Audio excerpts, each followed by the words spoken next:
Assalamualaikum warahmatullahi wabarakatuh. Pada video kali ini, saya akan menjelaskan tentang materi transmisi analog dan digital.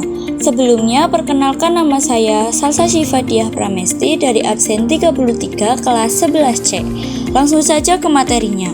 Yang pertama yaitu pengertian transmisi. Transmisi adalah proses pengiriman data dari satu titik ke titik lain melalui media komunikasi. Berdasarkan bentuk sinyal yang digunakan, transmisi dibedakan menjadi dua jenis. Yang pertama, transmisi analog. Transmisi analog menggunakan sinyal kontinu yang dapat berubah-ubah sesuai dengan perubahan data yang dikirimkan. Biasanya digunakan dalam komunikasi suara, radio, dan televisi. Yang kedua yaitu transmisi digital. Transmisi digital menggunakan sinyal diskret dalam bentuk biner 0 dan 1 untuk mengirimkan data. Umumnya digunakan dalam komunikasi komputer, jaringan internet, dan komunikasi modern lainnya.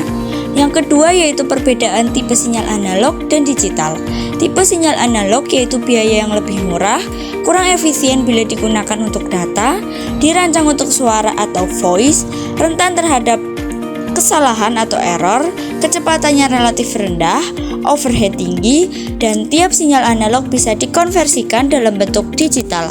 Yang kedua yaitu tipe sinyal digital, yaitu penggunaannya relatif lebih mudah, dapat meminimalisir kesalahan, dirancang untuk voice dan data, informasi discrete level, kecepatannya sangat tinggi namun rentan akan kerusakan, overhead sangat rendah, dan setiap sinyal digital dapat dikonversi ke analog.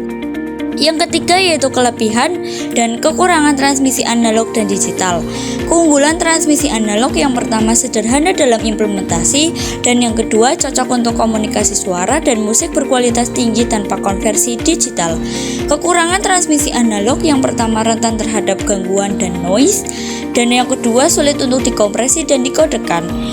Keunggulan transmisi digital lebih tahan terhadap noise dan gangguan, dapat dikompresi dan diamankan dengan enkripsi dan dapat dikoreksi menggunakan teknik error detection dan correction. Kekurangan transmisi digital yang pertama membutuhkan lebih banyak bandwidth dan perlu konversi ADC dan DAC untuk komunikasi dengan sistem analog.